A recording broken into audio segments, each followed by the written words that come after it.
Buenas noches, hoy es lunes 26 de mayo del año 2014, programa 94 del año 1995 del ciclo. Converso con don Óscar Ortiz. Te agradezco por venir, Óscar. El gobernador presentó la propuesta de pacto fiscal, ya lo estructural en lo que debe consistir el pacto fiscal en la ciudad de La Paz, como una muestra de que aquí estamos y proyecto hay.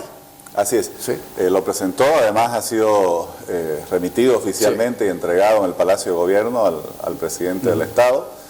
Y hay una propuesta que yo creo que es muy interesante porque guarda los equilibrios y la relación que debe haber entre solidaridad y proporcionalidad.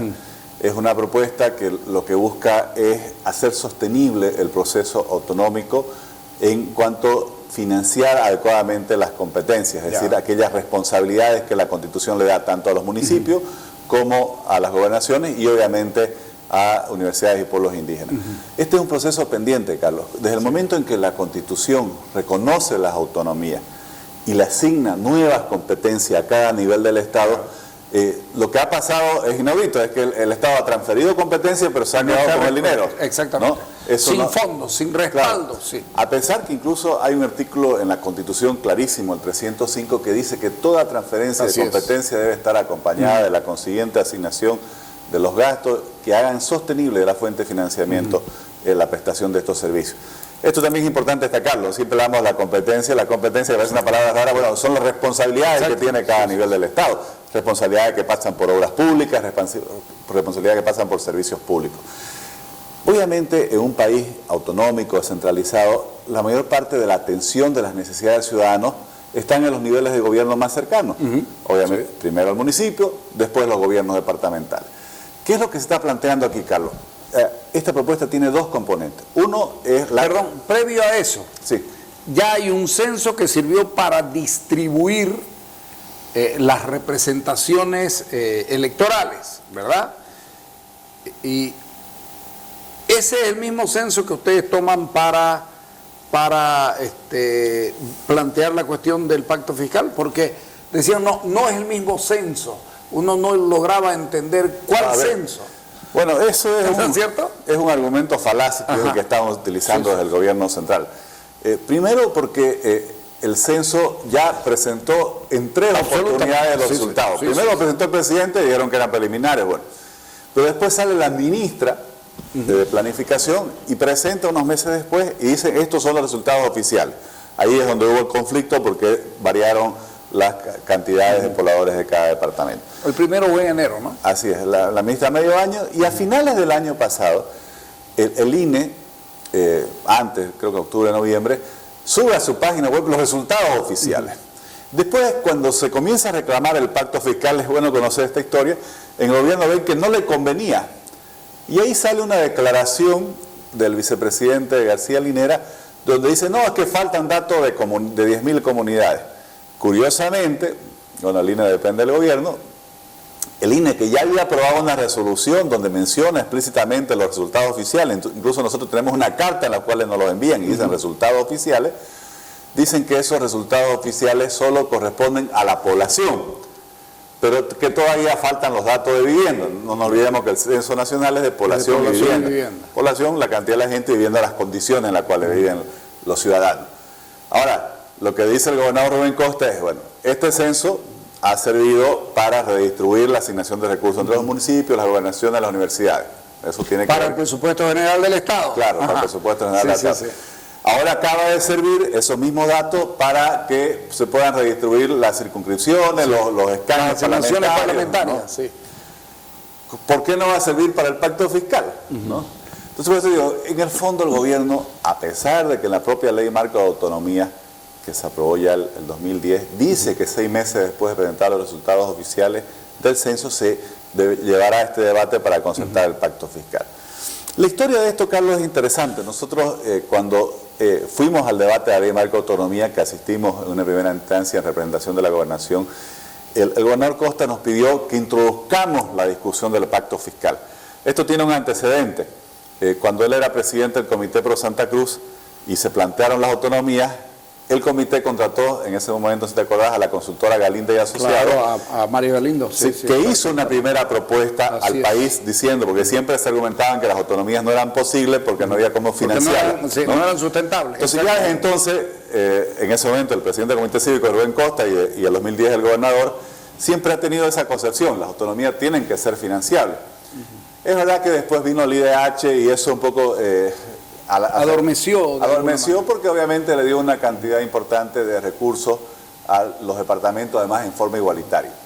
Entonces cuando hubo los que les ha servido a los departamentos para cubrir las obligaciones del Estado que llegan aquí a los departamentos sin el respaldo económico. Claro. Finalmente se están tirando la plata ahí. Bueno, Carlos, yo no sé si...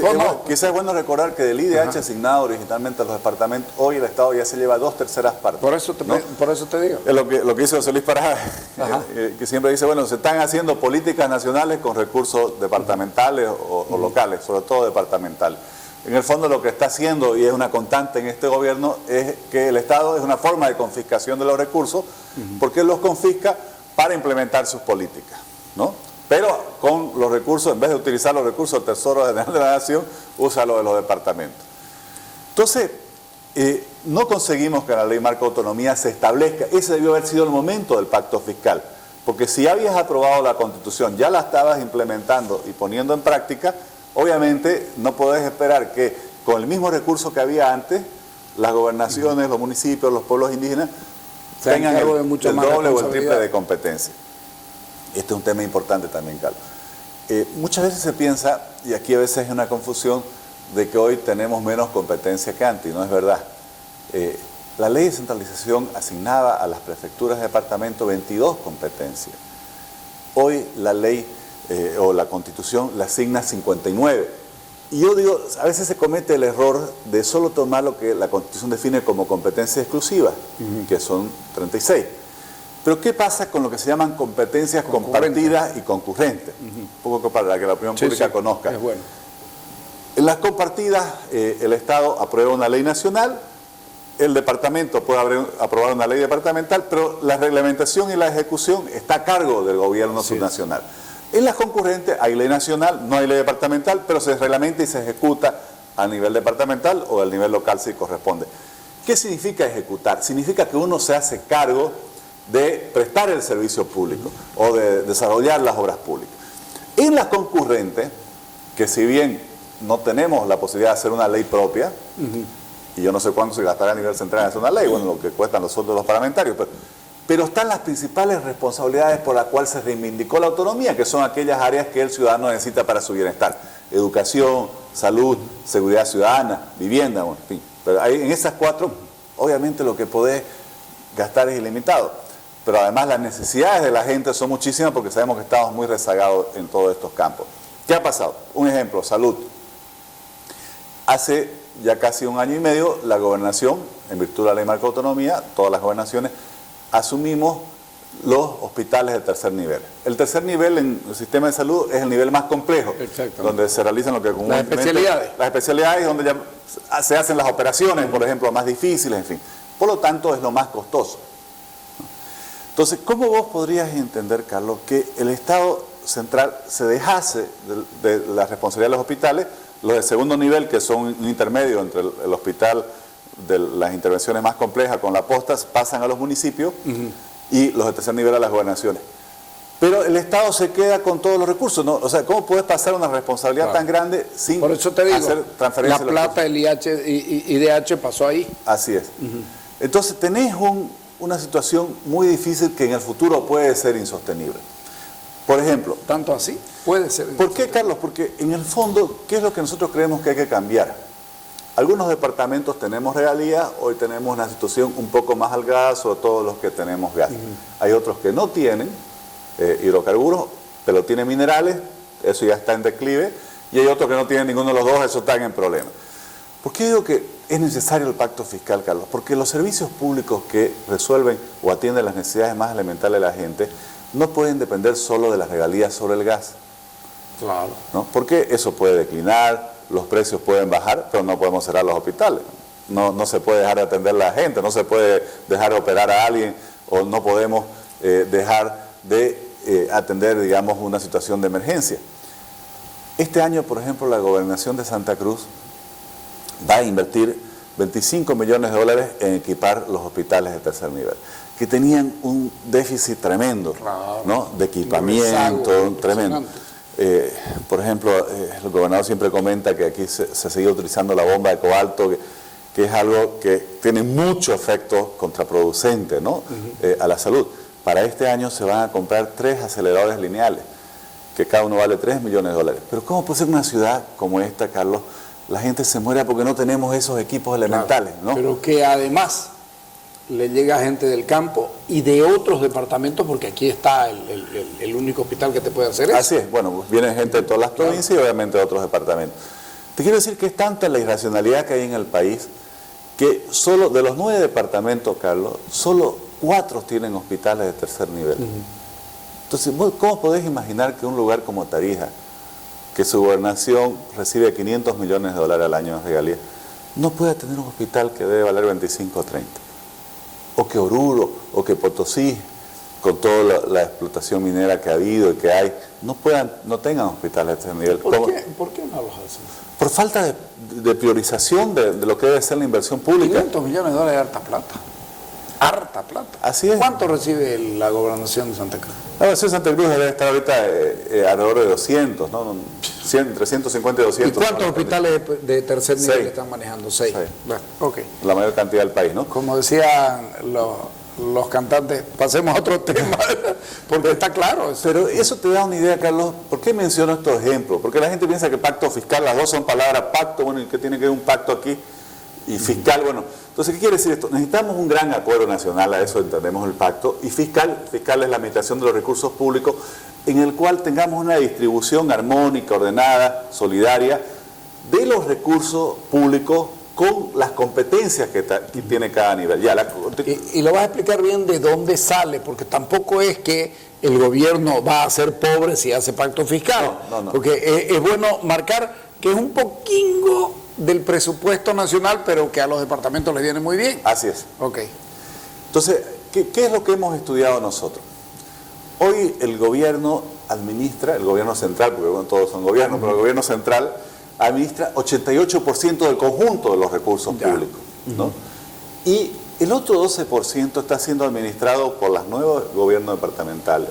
Por los 327 municipios. Que ya son más, por ¿no? 10 o 11, 364 municipios y 10 o 11 universidades. 10 o 11 universidades públicas. Todas esas administran solo el 12% del presupuesto de la nación. Entonces, nosotros, ¿qué queremos que se comparta, por así decirlo? Es lo que se llama la coparticipación tributaria. De la recaudación...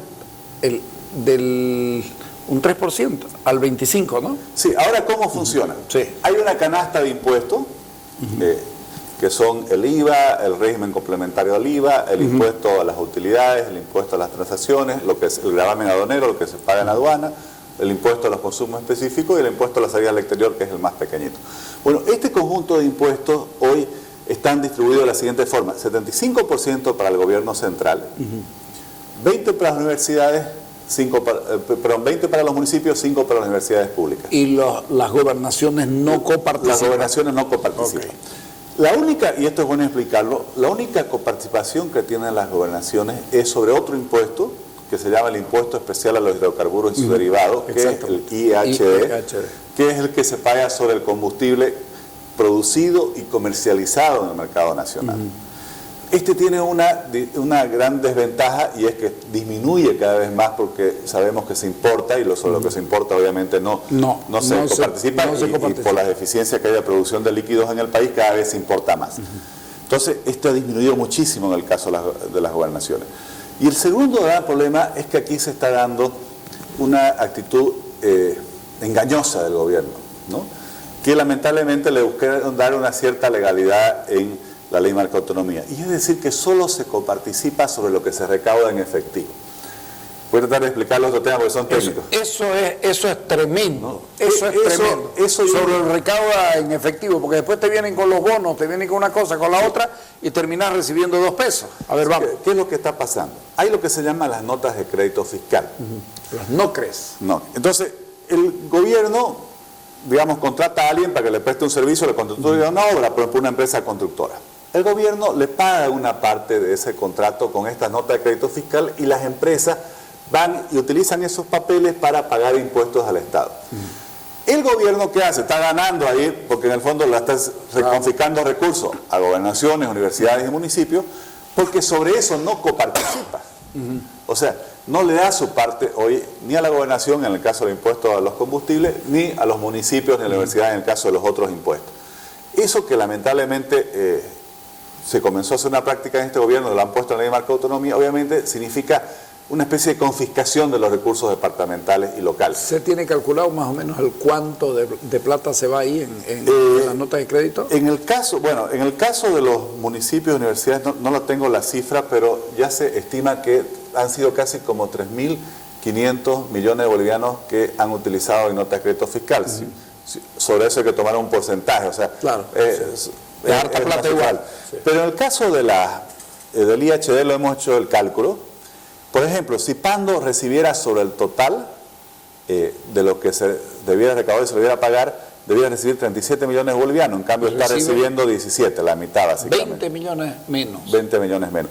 Por ejemplo, Oruro debía recibir 48, está recibiendo 22. Santa Cruz debiera recibir 115, está recibiendo 54. Por ejemplo, el año pasado, 326 millones solo por este impuesto, que es el que le corresponden a las gobernaciones, se han perdido desde las regiones en beneficio del centralismo. Obviamente los municipios y las universidades están perdiendo mucho más porque también se lo está utilizando para los otros impuestos. Entonces, ¿qué es lo que estamos planteando, Carlos, para volver a nosotros? Bueno, primer punto, nosotros decimos el pacto fiscal debe ser algo integral, no es solo cómo distribuir más plata. Arreglemos también todo lo que no está bien actualmente en la relación económica entre los municipios, las universidades, la gobernación y el gobierno central. Te acabo de dar un ejemplo, hay que coparticipar sobre el total de los recaudados. Si el nivel central... Todo lo que se recauda tiene que... Claro, tiene que entrar en la bolsa, porque si el nivel central le paga con papeles a una empresa, bueno, es su problema, es su contrato, es su responsabilidad. No tiene por qué, por eso... Pero no deja de ser un impuesto. Coparticipable. Claro.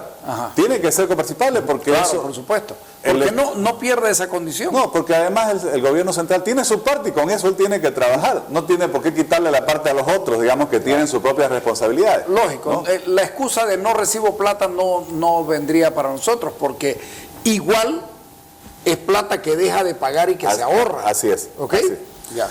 Entonces, segundo punto, esta redistribución que nosotros planteamos es la siguiente. En vez de que sea una relación 75 gobierno central, 25 entre universidades y municipios, vamos a una relación 50-50. Que el gobierno central se quede con 50, que las gobernaciones que hoy nos reciben tengan 20% de la coparticipación. Estamos hablando de coparticipaciones tributarias, sobre recaudación solamente recaudaciones tributarias, que la gente entienda, no es que uno se quiere quedar, que los departamentos se quieren quedar con el 50% de todas las cosas que recauda el gobierno. Es un poco la confusión que está queriendo poner el gobierno. Claro, por supuesto, por eso... Entonces, en el fondo es transferir 25% más lo que nosotros estamos planteando. 20 para las gobernaciones, que los municipios suban a 23, que las universidades suban a 6 y se cree también para los pueblos indígenas un 1%, ¿no? De asignación. ¿Esto qué significa, Carlos? Primero significa un impacto enorme. Por ejemplo, uno dice... O sea, vas a subir de 12 a 25. La coparticipación. No, de 25 a 50, ¿no? Perdón, de 25 a 50, sí. Entonces, por ejemplo, subir las universidades de 5 a 6 significa incrementar su ingreso en 20%. 20%. Claro, porque 1 sobre 5 es 20. Sí, señor, claro. Que los municipios suban de 20 a 23 significa incrementarles en 15%, ¿no? Los ingresos. Y las universidades y las gobernaciones tendrían 20. ¿Qué pasa con esto? Uno diría, el Estado pierde, primero, este 25% adicional solo representa el 4.7% del conjunto de los ingresos del Estado. Porque primero, hay muchos impuestos nuevos que ya en este gobierno, todos los impuestos nuevos los declara no coparticipables. Segundo, hay muchos ingresos que están yendo vía las empresas públicas, por ejemplo, todo lo que tiene que ver con la producción de hidrocarburos y yacimientos, bueno, todo eso va directo al nivel central. En el presupuesto de la nación siempre ponen otros ingresos, esos 35%, que es un absurdo, ¿no?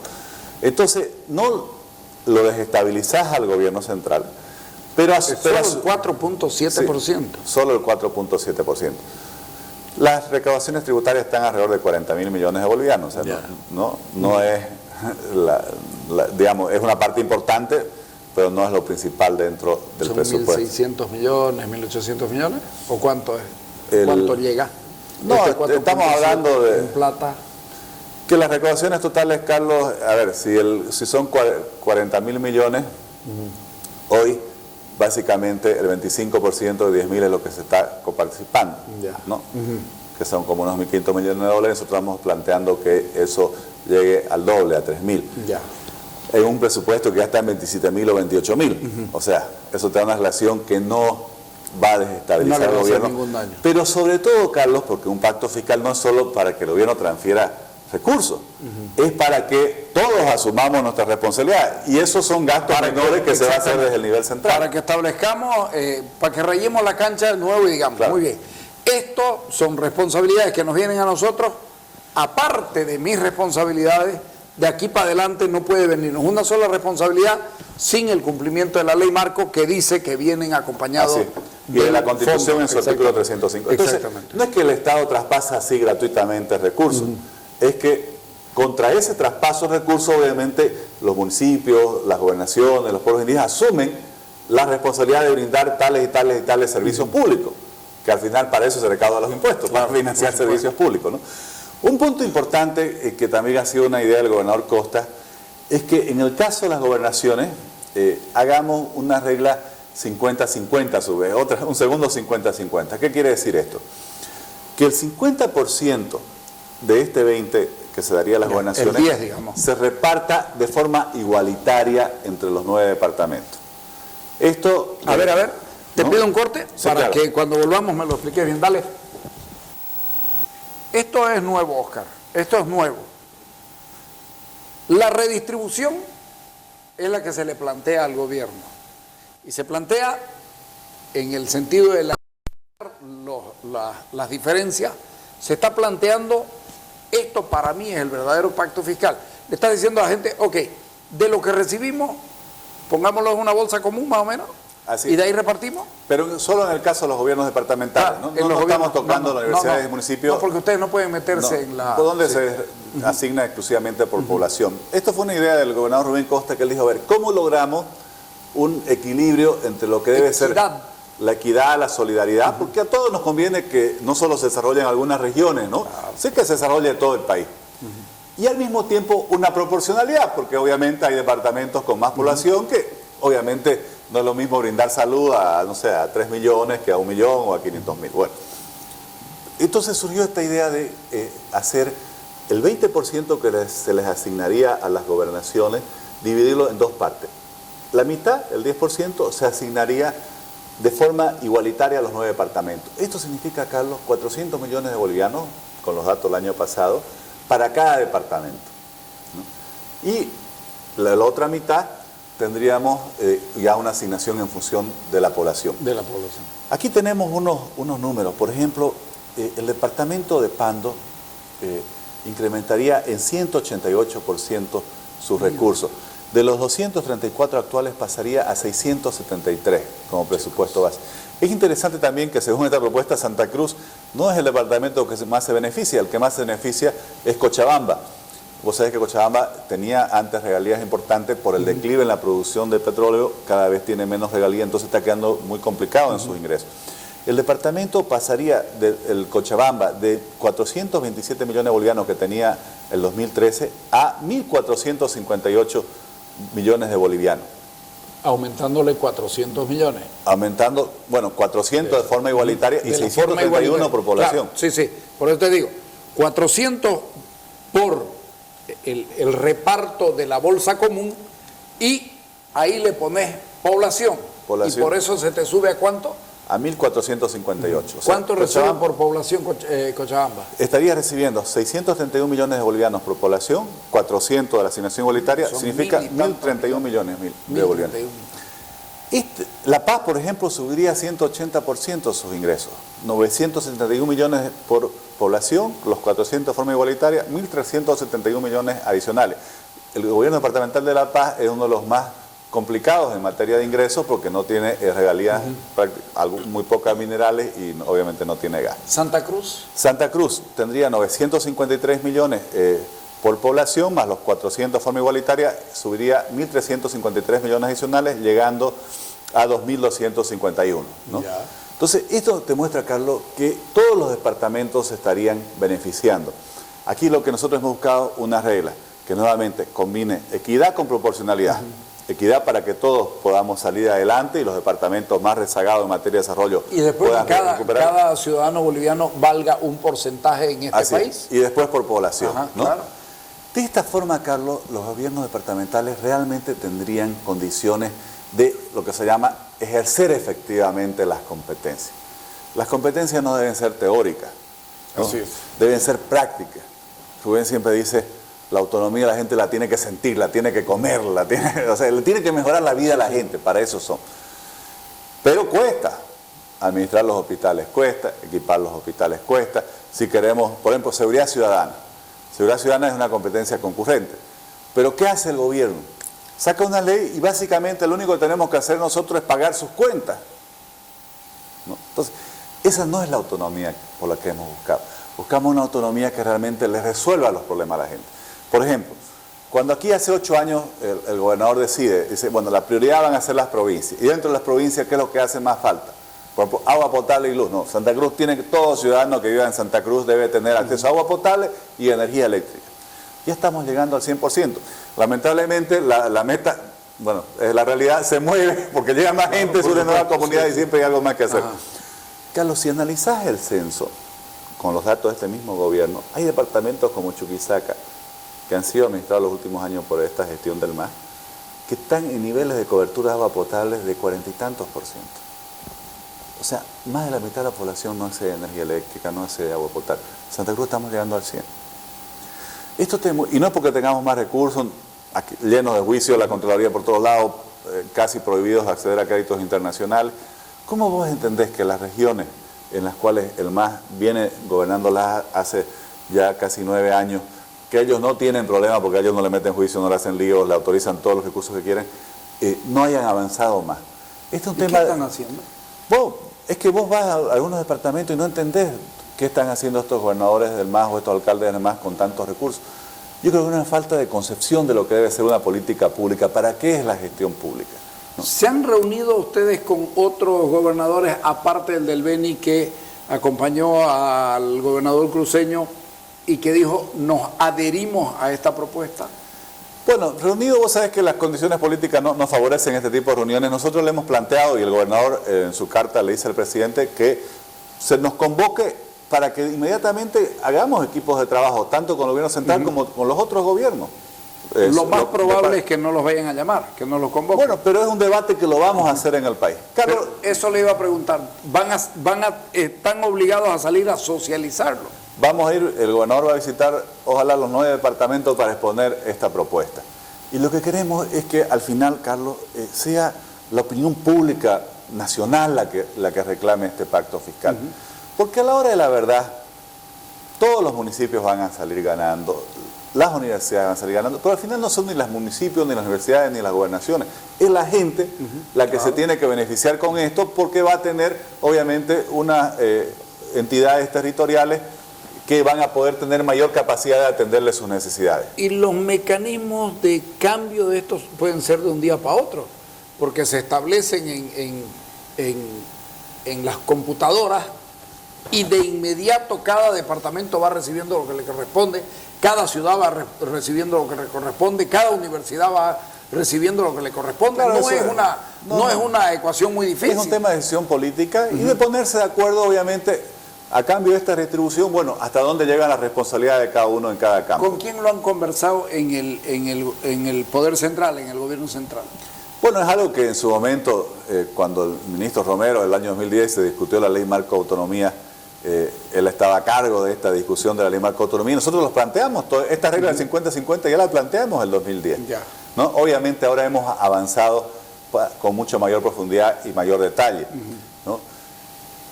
Esto no es solo el único componente. Hay muchas otras cosas, Carlos, que no son recursos, pero que también hacen a lo que se llama la autonomía fiscal, que son normas, que son procedimientos.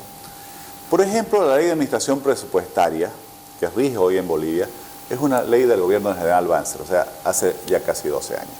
Obviamente, en ese momento no había una autonomía reconocida en la Constitución. Entonces, todas las normas estaban dirigidas a unas entidades, en el caso de las prefecturas, que formaban parte del mismo Ejecutivo. O sea, son normas completamente centralistas. Hay que recibir el traspaso, ¿no?, definitivo de todas las responsabilidades y de las oficinas que se hacen cargo de eso. Claro, no tanto las oficinas, sino los procedimientos, las normas. Claro, pero es la oficina, el SENASAC es la oficina del SENASAC, por ejemplo. Pero ¿qué está pasando, Carlos? Mira, hoy tenemos consejos municipales y asambleas departamentales que, según la Constitución, pueden aprobar leyes que tienen el mismo rango que las leyes nacionales. Sí, sí. Y sin embargo, nuestros presupuestos, que son aprobados por estos órganos a nivel de ley, al final tienen que ir a unos procedimientos en el Ministerio de Hacienda, no, ni siquiera el Senado, al Ministerio de Hacienda primero, donde unos funcionarios que no son electos se toman, digamos, le dan la autoridad de decidir si muchas cosas marchan o no marchen. Si vos haces una modificación presupuestaria, debería ser suficiente con que te lo apruebe tu órgano legislativo. El órgano legislativo. Porque lo aprueba por una ley, esa ley está al mismo nivel de la nacional. Es lo que se llama en el fondo una autonomía sometida. Yo creo más la palabra es mutilada. Porque no solo te confiscan recursos, sino que vía normas y procedimientos te impiden administrarlo autónomamente esos recursos. Entonces, esto tiene siempre los dos componentes que atender. Tenés que tener los recursos suficientes para que las competencias puedan ser ejercidas, pero tenés que tener, por así decir, la libertad, la autonomía, para administrarlo según tus normas, según tus procedimientos definidos por o en algunos casos los municipios, consejos municipales, y en el caso de las gobernaciones, asambleas departamentales. Si lees la ley de clasificación de impuestos, antes que nuestra asamblea pueda aprobar una ley departamental de creación de impuestos, tiene que ir a que un funcionario del Ministerio de Hacienda le apruebe de un informe aprobando, y si no aprueba no marcha. Eso no está en la Constitución. La Constitución dice que tenemos la posibilidad, como una competencia exclusiva, de crear los propios tributos. Vos sabés que el tema de los tributos siempre ha sido una característica fundamental de la Constitución de un gobierno, es lo que le da autosostenibilidad. Al mismo tiempo, nosotros planteamos que tiene que haber impuestos con efectiva capacidad recaudatoria que sean transferidos como impuestos propios a los gobiernos departamentales. El gobierno nacional tiene sus impuestos, los municipios tienen 3 impuestos propios, ¿no? El de los inmuebles, el de los vehículos, la transferencia entre ambos. Este gobierno, nuevamente en su visión centralista, para cumplir con la Constitución, nos transfirió 3 impuestos que son una burla. El de las aeronaves. El de cobrar ¿Y las lanchas? A las motonaves y aeronaves, que usted imaginará que en Bolivia eso no va a permitir recaudar mucho. Claro. Al medio ambiente, excluyendo la minería y los hidrocarburos, que son obviamente las actividades con mayor impacto y las que podrían aportar en mayor medida, y el de las sucesiones hereditarias y transmisiones gratuitas de bienes, que es un impuesto de recaudación muy limitada en nuestro país, porque no hay grandes fortunas, en fin. Entonces nosotros estamos proponiendo que tiene que haber otros impuestos que se ¿Los transfieran. plantean ustedes? Los planteamos, por ejemplo, los 2 impuestos al juego. Ya. Eso en todas partes del mundo, esos impuestos son para financiar la salud. Eso implicaría también que ustedes pueden dar licencias de funcionamiento, etcétera, etcétera, porque si no, si te los dan allá, te los cortan y se acabó el asunto. Bueno, si analizás, por ejemplo, este es un caso interesante de ver cómo este gobierno ha centralizado, incluso contra la Constitución vigente. El tema de juegos de azar, de loterías y juegos de azar, en la Constitución es una competencia compartida. Sí, señor. ¿Cómo define la Constitución una competencia compartida? Lo único que le permite al Estado central, la Constitución, una competencia compartida, es aprobar una ley nacional. Pero la ley departamental, la reglamentación y la ejecución, que es la administración, debiera estar a cargo del gobierno subnacional. Ya. El departamento o el municipio. Este gobierno viene y saca una ley donde crea la autoridad de juego que hace todo. Da las licencias, supervisa, inspecciona. Eso no ellos deberían haber hecho la ley y todo lo demás debiera estar a cargo de los departamentos. No nos estamos inventando, Carlos. Así está la Constitución y además así funciona en todo el mundo. Porque con estos ingresos generalmente se atiende a las necesidades de salud, ¿no? Esos dos impuestos. Y es un ingreso importante, ¿no? Bueno. En algún momento en el municipio hubo en algún momento el ingreso por las casas de juego y los bingos. Es importante en la medida que se desarrolla legalmente el Claro, sector. por supuesto, sí. Otro impuesto que nosotros creemos que debiera pasar, porque ¿qué hemos hecho? Hemos analizado cuáles son los impuestos que son fácilmente identificables en un territorio departamental. Por ejemplo, el de transacciones financieras, se puede decir cuánto se recaudó en cada departamento. O los impuestos el tema del régimen integrado y agropecuario. Porque al final la gobernación es la que construye los caminos provinciales, la que brinda servicios para el desarrollo agropecuario. Aquí también quisiera destacar un tema que es importante. ¿Por qué los gobiernos departamentales, por así decir, tienen derecho a coparticipar de los impuestos nacionales? Porque estos impuestos nacionales son recaudaciones sobre ciertas actividades económicas. Pero ¿dónde se realizan esas actividades económicas, Carlos? Eso te iba a decir. En el territorio, en el departamento, en el municipio. O sea, ¿no? están pidiendo también la radicatoria de... No solo bueno, pueden coparticipar, pero para que esas actividades económicas que generan esos tributos puedan ser posibles, ¿a quién le piden servicios? También a los gobiernos departamentales, claro, obviamente sí, a los sí. municipales, por eso ellos también tienen. Piden caminos, Claro, piden por eso electricidad. te digo. ¿No? ¿Con qué dinero se va a hacer eso? Bueno, por eso es que los gobiernos departamentales tienen que poder participar para poder justamente brindar esos servicios, ese apoyo, esa infraestructura. Porque además esto le da sostenibilidad en el mediano y largo plazo, porque ata la recaudación y su sostenibilidad en el tiempo a la actividad económica, que si bien en periodos de crisis puede disminuir, es mucho más segura y más estable que depender simplemente de regalías que que pueden ser vulnerables a las oscilaciones de los precios internacionales y además dependen de cuán bien o mal lo haya YPFB, porque nosotros, por ejemplo, en Santa Cruz, y es algo que tenemos que discutir hacia el futuro, no se están desarrollando nuevas reservas, porque YPFB aquí o no ha explorado lo suficiente o incluso muchos años dejó de explorar en el departamento, ¿no? Y no ha desarrollado los campos de aquellos pozos donde se supone que o ya se ha comprobado que hay gas.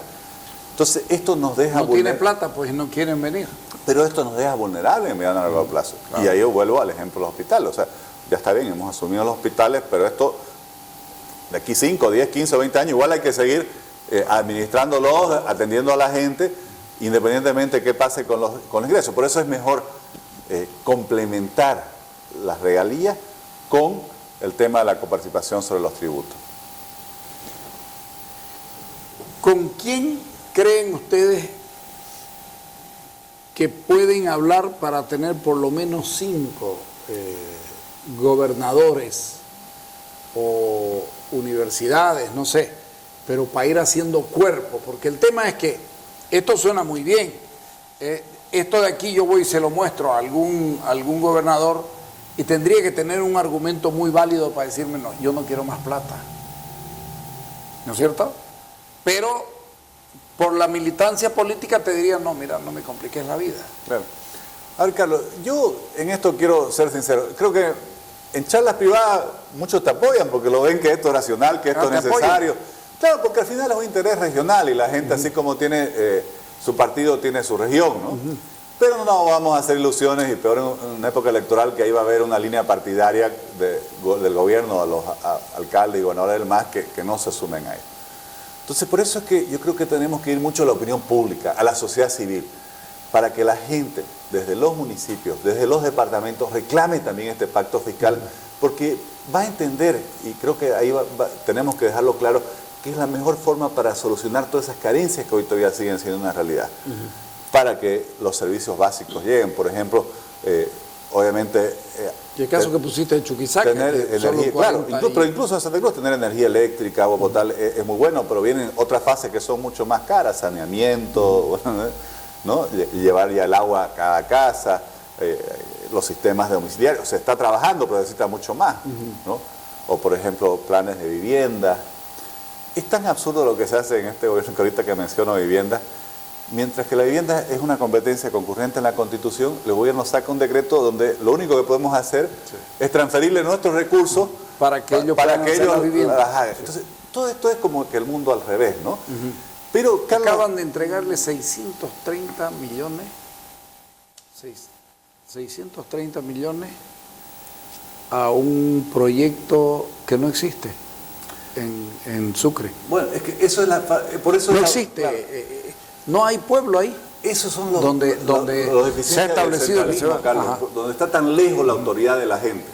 Por eso es que la autonomía, la descentralización tienen que solucionar todos esos problemas, porque la gente ve, bueno, si el alcalde dice, no, que invertimos en el barrio tanto, en 100 casas, la gente va a llevarse las 100 claro, casas. muéstramela. Pero claro, si lo manejan todo, por así decir, en una especie de caja negra, oscuras en el centralismo, que es lo que está volviendo a pasar, lamentablemente, obviamente después aparecen estos escándalos, ¿no? Por eso, Carlos, es fundamental que nosotros insistamos y hagamos corriente. Le van a decir que están electoralizando. Bueno, la ley de marco de autonomía se aprobó en el 2010, ¿no? No la aprobamos nosotros, la aprobó la mayoría del MAS en la Asamblea Plurinacional y la promulgó el presidente, no fuimos nosotros. Esa ley dice 6 meses después de los resultados oficiales del censo. El censo se tenía que haber realizado el 2011, ¿no?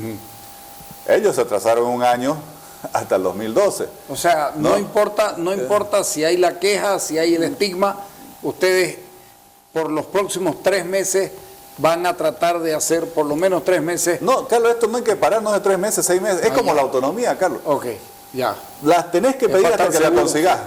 Ajá. ¿No? Y siempre nos dijeron no en todos los avances de descentralización que hubieron, pero hay que pedirla hasta que se la consiga. Y hay que hacerla una causa nacional esto del pacto fiscal.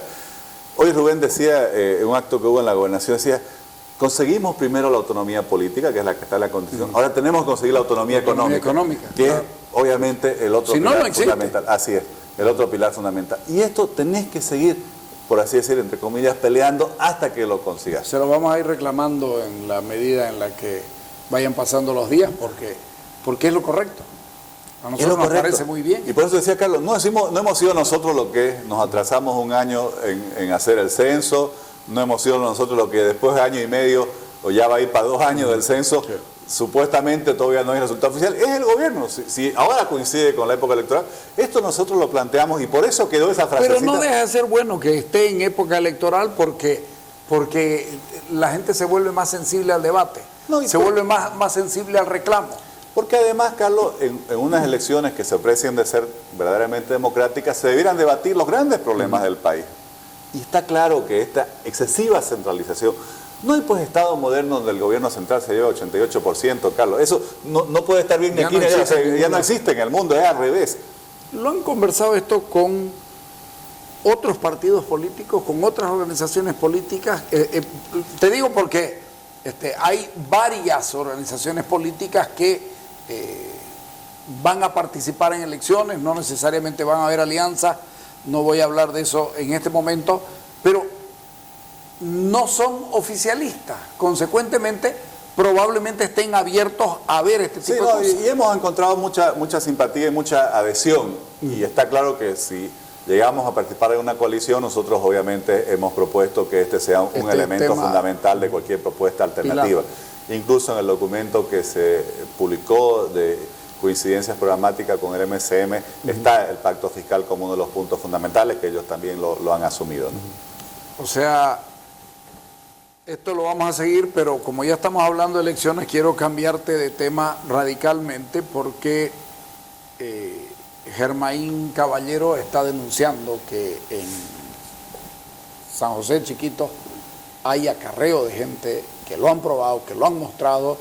Hoy día en la tarde, a las 3 de la tarde, estaban convocando, llamando a arrebato a las campanas para que se junte la gente, para comenzar a tomar acciones y plantean un paro el día de mañana. ¿Cuál es la relación de ustedes con este asunto? ¿Lo conocen? ¿Cuál es la reacción que tienen frente a, viejo, grave sería que comencemos a trasladar gente? Ya la hemos sufrido, Pando lo sufrió, y ¿qué van a hacer ustedes? Carlos, primero, este es un tema que el MAS lo viene practicando hace buen tiempo. Por ejemplo, siempre han inscrito ciudadanos que viven en Chapare, en Yapacaní, para asegurar las victorias en esos lugares. O, como en San Julián, tienen una mayoría, de ahí, por así decir, sacan gente, votantes, que lo llevan a inscribir. Obviamente no residen en el otro municipio, en la otra provincia, vuelven a su casa, a sus labores, y un día antes de la elección o el viernes antes los llevan nuevamente para que voten. Esto es obviamente una forma de fraude, porque claramente está buscando alterar forzadamente, artificialmente, las relaciones poblacionales y en función de eso conseguir un resultado electoral favorable. Hemos estado conversando con nuestros dirigentes de San José y de otras provincias, y esto obviamente se lo está denunciando. Hoy se ha aprobado un documento de Demócrata de Santa Cruz, que ha tenido un encuentro departamental sobre este tema, y va a haber que ser muy ágil y muy activo en esta denuncia, que lo único que hace es una vez más poner en aprieto al sistema electoral boliviano, que cada vez tiene un desbalance mayor. Eso te iba a decir, es cada vez menos confiable el sistema electoral boliviano, y le salen con esto. Claro, porque es un ¿Ustedes sistema... confían en que van a haber unas elecciones 100% limpias? ¿Cómo se están viendo las cosas? El vicepresidente del Tribunal Supremo Electoral, el señor Obando, dijo que la gente puede determinar dónde va a votar, que no importa dónde se inscriba. Bueno, estoy diciendo como elemento para partir del análisis en qué tan confiable es el sistema electoral. Esa afirmación, por ejemplo, es absolutamente contradictoria con nuestro sistema electoral, porque, claro, a ver, si vos te inscribís donde, por así decirlo, te dé la gana, significa que en Bolivia, donde ese día no hay transporte público, de alguna forma te van a transportar. Eso ya presupone el acarreo. O sea, para que eso pueda ser verdad, hay que acarrear gente de un lado a otro, obviamente ya rompiendo la ley. Y ya desde el momento que no hay un sistema que te dé iguales condiciones, el sistema no es igual, Carlos, ni las elecciones son equilibradas, ni hay fair play, como se diría en términos futbolísticos. Por ejemplo, todos los actos en los que el presidente participa terminan siendo convertidos en actos electorales. Eso va contra la ley. ¿Y qué está haciendo el Tribunal Electoral? Hace pocos días en Santa Cruz, que se armó una polémica por otro tema, en un acto de la cumbre termina haciéndose una especie de proclamación al presidente. Más allá de la polémica sobre el artista, ahí hay un problema sobre cómo se están utilizando recursos públicos. No era ni siquiera un acto de la cumbre, te cuento. No, pero es un seminario. Era de los empresarios, no, era de los empresarios privados, un almuerzo con el presidente Lula. Sí, pero un seminario. Es terrible. Pero un seminario financiado con recursos públicos como parte de los fondos asignados a la realización de una cumbre internacional en el marco de la política exterior boliviana. ¿Qué hace el Tribunal Electoral? Nada. ¿Y ustedes han representado ante el Tribunal Electoral? Entonces, cada vez que hay... Nosotros, yo personalmente he firmado ante el Tribunal Constitucional, por ejemplo, por todas las limitaciones que nos han puesto en la propaganda electoral. Según las normas y cómo lo está interpretando el Tribunal, Carlos, hoy una organización política en Bolivia no puede ni siquiera promoverse a sí misma. O sea, nosotros que somos una nación nueva, que tenemos un nombre nuevo, Movimiento Demócrata Social, nuestra sigla demócrata, hoy no estamos autorizados para promover nuestra organización política, ¿no? Hasta 90 días antes de las elecciones. Caballo corregidor, claro, no estamos autorizados, imagínate, a promover nuestro programa de gobierno. ¿Cómo podés prohibir que una organización política pueda promover su programa de gobierno? Esto debería ser algo permanente. Cuando es lo más democrático que hay. Eso es lo básico. Claro. Antes lo único que se prohibía era pedir el voto. Está bien, hoy no se puede pedir el voto, pero tampoco se puede promover ni la organización política ni el programa de gobierno. Como se ha reducido el periodo de publicidad electoral a solo 30 días. Tenés una campaña de 90, pero solo podés hacer publicidad en 30. Todo esto son unas condiciones que implican tal desventaja frente al oficialismo, Carlos, que obviamente de por sí ya no puede haber una elección limpia en esas condiciones. Limpia no es solo que vayan y te marquen la papeleta de otro lado. Todo esto también... ¿Es constitucional eso? Mira, se han presentado, recursos. Hay algunos pendientes, otros lo han rechazado lamentablemente en el Tribunal Constitucional, porque claramente hay un desbalance absoluto que además está siendo no solo tolerado, sino en unos casos promovidos por el Tribunal Electoral. Sí. Bueno, hay que ver lo que pasa, a ver si la semana que viene nos sentamos a ver qué es lo que va a pasar ya en el campo político, ¿ok? Bueno, te agradezco por venir. Gracias por la oportunidad. Vámonos al corte.